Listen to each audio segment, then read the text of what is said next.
ଆଜି ଡିସ୍କସନ୍ କରିବା OSSC ସିଜିଏଲ୍ର cut off mark 2024 ଏବଂ 25ର କେତେ କଟ୍ ଅଫ୍ ମାର୍କ ଯାଇଥିଲା ତାହା ଆମେ ଡିଟେଲ୍ ଡିସ୍କସନ୍ କରିବା।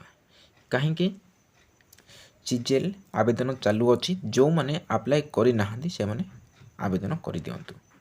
କାହିଁକି ସିଜିଏଲ୍ ବହୁତ ବଡ଼ ପୋଷ୍ଟ, ଏଇଟା ହେଉଛି କମ୍ବାଇନ୍ ଗ୍ରାଜୁଏଟ୍ ଲେଭେଲଟା ସିଜିଏଲ୍ଟା, ତେଣୁ ଆପଣମାନେ ଆବେଦନ କରିଦିଅନ୍ତୁ। ପ୍ରଥମେ ଦେଖିବା 2024 ଏବଂ 25ର final cut off mark 200 mark ହେଇଥିଲା। 200 ମାର୍କ ପ୍ରଥମେ ଦେଖିବା ମେଲ୍ମାନଙ୍କର ଏଠି ତା'ର ପୋଷ୍ଟ ଦେଇଛି, name post, category UR, SEBC, SC, ST. ଏଠି ପୋଷ୍ଟଟାକୁ ସବୁ ଡିଟେଲ୍ ସବୁ ପୋଷ୍ଟକୁ ଦେଉଛି। ତାପରେ ଏଇଟା କାଟାଗୋରୀ ଅଛି। ସେହିପରି ଆମର assistant CT and GST officer 143 cut off ଯାଇଥିଲା। ସେହିପରି 139, ସେହିପରି 127.5, ସେହିପରି 114 କଟ୍ ଅଫ୍ ମାର୍କ ଯାଇଥିଲା ଫାଇନାଲ୍ର 2024-25ର ମେଲ୍ମାନଙ୍କର। ସେହିପରି ଆମର ଅଛି ଇଆଡ଼େ ତା'ର ଅଡ଼ିଟର ପୋଷ୍ଟ ମଧ୍ୟ ଅଛି, ଅଡ଼ିଟର ପୋଷ୍ଟ। ତାପରେ ଇନ୍ସପେକ୍ଟର ଅଫ୍ କୋଅପରେଟିଭ୍ ସୋସାଇଟିର ମଧ୍ୟ ଅଛି, ତା'ର ଏଠି କଟ୍ ଅଫ୍ ଯାଇଥାଏ, ତା'ର ଅଣ୍ଡରଲାଇନ୍ କରୁଛି ତା'ର କଟ୍ ଅଫ୍।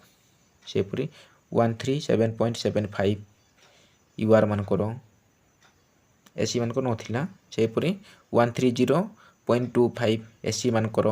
ସେହିପରି ଆମର 113.75 ଏସ୍ଟି ମାନଙ୍କର। ଜୁନିୟର ଆସିଷ୍ଟାଣ୍ଟର ମଧ୍ୟ ତା'ର ଏଠି ତଳେ କଟ୍ ଅଫ୍ ଦେଇଛି, ଜାଣିପାରିଲେ। ଏବେ ଦେଖିବା ଫିମେଲ୍ ମାନଙ୍କର ମଧ୍ୟ ସେହିପରି ସେମ୍ ଅଛି, UR, SEBC, SC, ST. Inspector ପଦବୀ ପାଇଁ 135.25 ୟୁଆର୍ ମାନଙ୍କର। ସେହିପରି assistant CT and GST officer 142.25, 135.5 SEBC ମାନଙ୍କର। ସେହିପରି ଏସ୍ସି ମାନଙ୍କର, ଏସ୍ଟି ମାନଙ୍କର 108.5। ଅଡ଼ିଟରର ଏଇଟା ହେଉଛି ଅଡ଼ିଟରର, ଏଇଟା ହେଉଛି ଇନ୍ସପେକ୍ଟର କୋଅପରେଟିଭ୍ ସୋସାଇଟିର। ଏସ୍ଟି ମାନଙ୍କର ନଥିଲା। ଏଇଟା ସବୁ ଜାଣିପାରିଲେ। ଏବେ ଦେଖିବା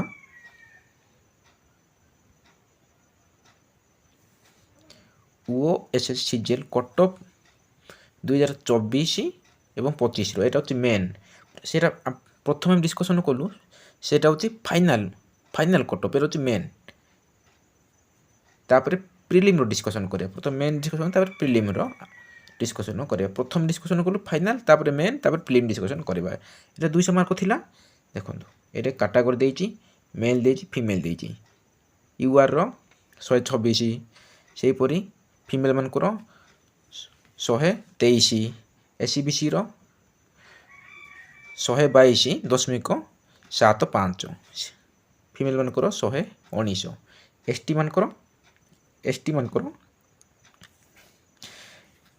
92.5, ଫିମେଲ୍ 90.5। ଏସ୍ସି ଏସ୍ଟି ଟିକେ କଟ୍ ଅଫ୍ କମି ଯାଉଛି, ଜାଣିପାରିଲେ। ଏବେ ଦେଖିବା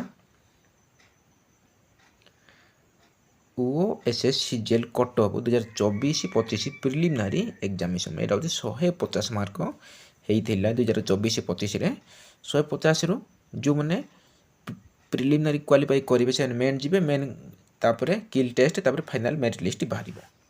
ସେହିପରି ୟୁଆର୍ର 100 ଥିଲା, 100.75, ତାପରେ 92 ଫିମେଲ୍। ଏସ୍ଟି ମାନଙ୍କର ବହୁତ କମ୍ ଥିଲା, ତା'ର 59, ତାପରେ ଫିମେଲ୍ ମାନଙ୍କର, ମେଲ୍ ମାନଙ୍କର 63.75 ଥିଲା। ଏଇଟା ଥିଲା, ଜାଣିପାରିଲେ। ଏବେ ଦେଖିବା ସେଇଟା 24-25ରେ ଦେଖିଲୁ। ଏବେ ଦେଖିବା 23-24ରେ କେତେ କଟ୍ ଅଫ୍ ଯାଇଥିଲା। ଏଇଟା 200 ମାର୍କ ହେଇଥିଲା। ଏ ତା'ର ପୋଷ୍ଟଟା ବାହାରିଥିଲା auditor, inspector textile, SDFS and S officer, WEO, inspector supply, estate supervisor, GPDO, ଏହିପରି ଜୁନିୟର ଆସିଷ୍ଟାଣ୍ଟ ଏଠି ସବୁ ବାହାରିଥିଲା। ଏଇଟା ଅଛି ୟୁଆର୍ର, SCBCର, SCର, STର ଏଠି ସବୁ। ସେପରି ଦେଖିବା STର ପ୍ରାୟ କଟଅଫ୍ କମ୍ ମାର୍କ ଯାଉଛି। ତାପରେ ତା ପଛରେ SC, ତା ପଛରେ ପ୍ରାୟ SCBC, UR ମାନଙ୍କର ହିଁ କଟଅଫ୍ ପ୍ରାୟ ବେଶୀ ଯାଉଛି। ବୁଝିପାରିଲେ? ସେପରି ଫିମେଲ୍ ମାନଙ୍କର ଦେଖିବା। ଫିମେଲ୍ ମାନଙ୍କର ମଧ୍ୟ ଏଇଟା ଅଛି ଅଡ଼ିଟରର, URର କଟଅଫ୍, SCBCର 127.75, ତାପରେ SCର 111.25 ଥିଲା। STର 92.75। ସେହିପରି ଆମର ଜୁନିୟର ଆସିଷ୍ଟାଣ୍ଟର ମଧ୍ୟ ଥିଲା। ଜୁନିୟର ଆସିଷ୍ଟାଣ୍ଟର ଏଇଟା ହେଉଛି ଜୁନିୟର ଆସିଷ୍ଟାଣ୍ଟର 121, 124। ସେପରି ପଏଣ୍ଟ ପ୍ରାୟ 98, ବହୁତ କମ୍ କଟଅଫ୍ ଯାଇଥିଲା। ଫାଇନାଲର ଏଇଟା ମୁଁ ଫାଇନାଲ କହୁଛି। ସେପରି ଦେଖିବା ଏଇଟା ହେଉଛି OSS CGL କଟଅଫ୍ 2023-24ର ମେନ୍ର। ଏଇଟା ଦେଖିବା ମେନ୍ର ଏଇଟା 200 ମାର୍କ ହୋଇଥିଲା। ଏଠି ତାର ପୋଷ୍ଟଟାକୁ ଦେଇଛି, ପୋଷ୍ଟଟାକୁ ସବୁ ଡିଟେଲ୍ ମେନସନ୍ ହେଇଛି। ପୋଷ୍ଟଟାକୁ ଏଠି ଯେମିତି UR, SCBC, SC, ST ଏଠି ତାର କଟଅଫ୍ ମାର୍କ ଦେଇଛି। ଯେମିତି URର 126, ଫିମେଲ୍ ମାନଙ୍କର ଏଇଟା ହେଉଛି ମେଲ୍ ଫିମେଲ୍ 120.5, SCBCର ସେହିପରି 123.25, 117.75, ଏହିପରି ST ମାନଙ୍କର 92.75, 92 ଏହିପରି କଟଅଫ୍ ଯାଇଥିଲା। ପ୍ରିଲିମିନାରୀ କେତେ ଯାଇଥିଲା? ପ୍ରିଲିମିନାରୀ 23-24ର ST ମାନଙ୍କର ଦେଖନ୍ତୁ 67, ଫିମେଲ୍ ମାନଙ୍କର 62.50, URର 105, ଫିମେଲ୍ ମାନଙ୍କର 95 ଏହିପରି କଟଅଫ୍। SCBCର ଟିକେ 103.25, 92.75 ଏହିପରି ମାର୍କ ଥିଲା।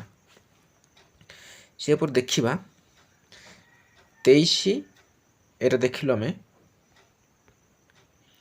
23-24ର ଦେଖିବା। ଏବେ 22-23ର ଦେଖିବା। 22-23 ମେନ୍ ଏକ୍ଜାମ୍ 200 ମାର୍କ ଥିଲା। UR, SCBC, SC, ST ମାନଙ୍କର ଦେଖନ୍ତୁ ଏଠି 147.56, 137.90, UR ମାନଙ୍କର 181.75, ସେହିପରି 173.19 ଏହିପରି କଟଅଫ୍ ସବୁ ଏଠି ଆପଣମାନେ ଭିଡ଼ିଓକୁ ଷ୍ଟପ୍ କରିକି ମଧ୍ୟ ଆପଣ ଦେଖିପାରିବେ। ପ୍ରିଲିମିନାରୀ ଦେଖିବା। ପ୍ରିଲିମିନାରୀ ହେଉଛି ଏଇଟା UR, SC, ST ସବୁ ଏଠି ସବୁ ଅଛି।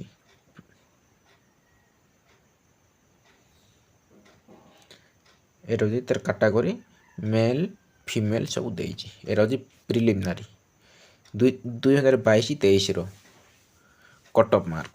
ବୁଝିପାରିଲେ ଆପଣମାନେ? ଯେଉଁମାନେ CGL 2024ରେ ବାହାରିଛି, ଆବେଦନ ତାରିଖ ସରିନାହିଁ। ଆପଣମାନେ ଆବେଦନ କରନ୍ତୁ। କଟଅଫ୍ ମାର୍କ ଜାଣିପାରିଲେ କେଉଁ ବର୍ଷ କେତେ ମାର୍କ ପଡ଼ିଛି, ଆପଣମାନେ ସେ ଅନୁସାରେ ପ୍ରିପାରେସନ୍ ହେବେ। ଆପଣ ଜାଣିପାରିଲେ, ତେଣୁ ଯଥାଶୀଘ୍ର ଆପଣମାନେ ଆବେଦନ କରନ୍ତୁ। ବହୁତ ଭଲ ଭଲ ପୋଷ୍ଟ ଅଛି। ରହିଲି, ନେକ୍ସଟ ଭିଡ଼ିଓରେ ଦେଖାହେବା। ଏହିପରି ଇନଫର୍ମେସନ୍ ଭିଡ଼ିଓ ଏବଂ ନୋଟିଫିକେସନ୍ ଭିଡ଼ିଓ ଦେଖାହେବା।